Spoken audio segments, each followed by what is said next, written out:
तो नमस्ते दोस्तों, मैं हूँ मीना और आज हम कुछ बहुत ही दिलचस्प बातें करने वाले हैं। आज की वीडियो में मैं बात करूँगी हमारे पर्सनल एक्सपीरियंसेस, जैसे कि हम क्रू हैं और हम जगह जगह स्टे करते हैं। तो कुछ ऐसी जगह जहाँ पे हमने हॉन्टेड फील किया हो, या कुछ ऐसी जगह जहाँ हमें लगा हो कोई नेगेटिव एनर्जी है। तो आज की वीडियो में मैं एक मेरी ही दोस्त क्रू है, उसकी एक स्टोरी शेयर करूँगी और उसने जो मुझे बताया मैं वही बताऊंगी आपको। और एक्चुअली उसके साथ ऐसा हुआ और जब मैंने सुना तो मैंने कहा ये तो कुछ बियॉन्ड इमेजिनेशन है। तो चलिए स्टोरी मैं बोलती हूँ आपको। सबसे पहले मैं बताना चाहूँगी कि ना ये टॉपिक मेरा फेवरेट जॉनर है। मेरे को हॉरर स्टोरीज़, हॉरर मूवीज़ बहुत पसंद है। तो मैं यूजुअली जब ट्रैवल करती हूँ तो मैं अपने क्रू लोगों से ऐसी बातचीत करती हूँ ताकि अगर उनके कुछ साथ ऐसे एक्सपीरियंस हुआ हो तो वो मेरे को शेयर करें। सो बेसिकली आज तक मेरे 3 साल के करियर में मेरे साथ ऐसा कभी कुछ नहीं हुआ। बट मैं जैसे जैसे मैं फ़्लाइटों पे गई हूँ और लोगों से मिली हूँ तो लोगों ने अपने अपनी स्टोरीज़ बताई हैं। उसमें से बहुत सारी स्टोरीज़ है मेरे पास, तो मैंने सोचा क्यों ना ये भी मैं अपने ब्लॉग पे शेयर किया करूँगी सो दैट आप लोगों को भी पता चलेगा कि बीइंग अ क्रू कैसे कैसे एक्सपीरियंस होते हैं हमारी लाइफ में। तो आज की स्टोरी है मेरी एक क्रू दोस्त की।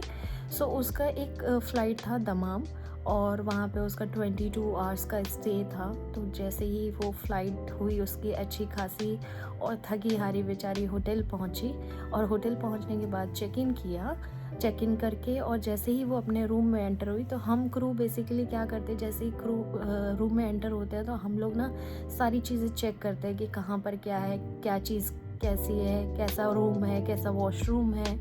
तो जैसे ही वो एंटर हुई तो उसने वैसे ही सेम सब क्रू ऐसा करता है, सेम उसने सब कुछ देखा कि कहाँ पे क्या रखा हुआ है। और देखने के बाद उसको ना एक सामने बिल्कुल एंट्री करके एक अलग सा छोटा सा कैबिन बना हुआ था और उस कैबिन में ना दरवाज़ा लगा हुआ था। तो हम लोगों में इतनी चुल होती है ना कि हम लोग हर दरवाज़ा खोल के देखते हैं कि वहाँ क्या है। तो उसने भी वैसे ही किया, वो गई और वो दरवाजे का जो हैंडल था उसमें मिट्टी विट्टी थी, मतलब ऐसा लग रहा था जैसे वो दरवाज़ा काफ़ी टाइम से नहीं खुला हो। और वो जैसे ही गई और उसने कोशिश की उसको खोलने की तो वो खुल नहीं रहा था, बिकॉज ऑफ कोर्स वो काफ़ी टाइम से अगर नहीं खुला है तो जाम हो गया होगा। फिर उसको ये था कि नहीं, मेरे को देखना है इसके पीछे क्या है, कोई बालकनी है, कुछ है। तो उसने क्या किया, रिसेप्शन पे कॉल किया और कॉल करके एक बंदे को बुलाया कि आप एक बंदे को भेजो कि मेरे को हेल्प चाहिए, एक रूम का गेट नहीं खुल रहा है मेरे से। और उसके कुछ थोड़ी देर बाद ही उसके रूम पे नॉक आया और उसने रूम खोला तो वहाँ पे एक होटल का कोई मेंबर था, वो आया और वो ना थोड़ा सा वैसा था, मतलब कुछ धीरे धीरे कुछ तो बोल रहा था, बड़बड़ा रहा था, जैसे हम नहीं मन में कुछ बोलते हैं वैसे ही। तो वैसे ही एंटर आया तो उसने बताया कि सर ऐसा ऐसा सीन है और मेरे को ये गेट मतलब ये रूम खोलना है, आप प्लीज़ इसको ओपन कर दीजिए, मेरे से नहीं हो रहा है। तो वो बंदा डर गया जैसे उसने ये बोला ना ये वाला रूम खोलना है, वो थोड़ा सा सहम सा गया और फिर उसने ना कुछ तो प्रेयर्स बोलनी शुरू की और प्रेयर्स वो अरेबिक लैंग्वेज में थी, मतलब पता नहीं, उसने मुझे ऐसे ही बोला कि अरेबिक लैंग्वेज में थी, कुछ तो बोले जा रहा था। फिर उसने बोला कि मैम, थोड़ी देर बाद उसने कहा कि ये गेट खोलने के लिए आपको एक ना फॉर्म साइन करना पड़ेगा, कंसेंट फॉर्म। अब वो इतनी बेवकूफ़, उसने पूछा नहीं कंसेंट फॉर्म की क्या ज़रूरत है अगर कोई गेट खोलना है तो। पर उसने कहा ठीक है, मे बी होटल की पॉलिसी होगी। तो उसने जाके वो कंसेंट फॉर्म साइन कर दिया उसने कि ठीक है आप साइन ले लो और गेट खोल दो। फिर जैसे ही वो कंसेंट फॉर्म साइन हो गया उसके बाद वो बंदा डरते डरते, मतलब बॉडी लैंग्वेज से हम लोगों को समझ में आता है ना कि कौन किस तरीके से रिएक्ट कर रहा है। तो वो गया, उसने डोर खोला और वो खुल गया। और जैसे ही उसने खोला वैसे ही वो कुछ तो प्रेयर्स बोलते हुए वहाँ से पीछे हो गया, धीरे धीरे पीछे होने लगा। फिर उसने, मेरी जो फ्रेंड थी वो गई, उसने देखा अंदर ऐसे कचड़ा वचड़ा पड़ा हुआ था, कुछ नहीं था अंदर। फिर वो जो बंदा था ना वो धीरे धीरे पीछे पीछे होते हुए कुछ तो बोलते जा रहा था और वापस रूम से चला गया। फिर जैसे ही वो गया उसके बाद मेरी फ्रेंड जो है उसको ना कानों में कुछ तो फुसफुसाहट की आवाज़ शुरू हो गई, उसके कानों में आने लगी बार बार।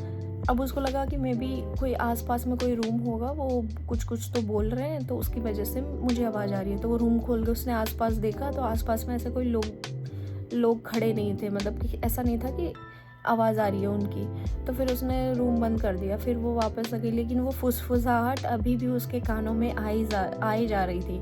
उसको लग रहा था कि कोई बात कर रहा है और उसके कानों में आवाज़ आ रही। फिर उसने क्या किया, वो जैसे ही उसको लगा कि ये तो बंद नहीं हो रहा है, फिर वो नीचे रिसेप्शन पे गई। वहाँ पर उसने बोला कि ऐसा ऐसा हुआ, जो भी इंसिडेंट हुआ। उसके रूम में बंदा आया, उसने गेट खोला, उसने कंसेंट फॉर्म साइन किया।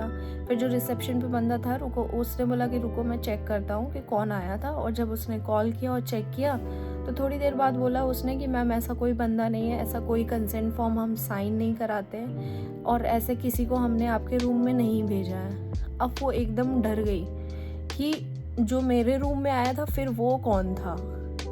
और जो उसके तोते उड़े, वो इतना डर गई। उसने क्या किया, उसके बाद अब उसने अपने सीएस को कॉल किया और बोला कि ऐसा ऐसा हुआ, मैं उस रूम में नहीं जाऊंगी वापस सोने के लिए, आप प्लीज़ मुझे अपने रूम में रख लो। और लकीली सीएस जो थी वो फीमेल थी, तो उसने उसको अपने रूम में सोने दिया और वो रात भर वही सोई। और अगले दिन जब उसका चेकआउट था तो वो सीएस उसके साथ में गई रूम में और उसका बैग वहाँ से निकाला, वो रेडी हुई और उसके बाद वो वापस आई। लेकिन वो जो एक्सपीरियंस अपने साथ वापस लेके आ रही थी वो अब आज तक नहीं भूलेगी। नमस्ते दोस्तों।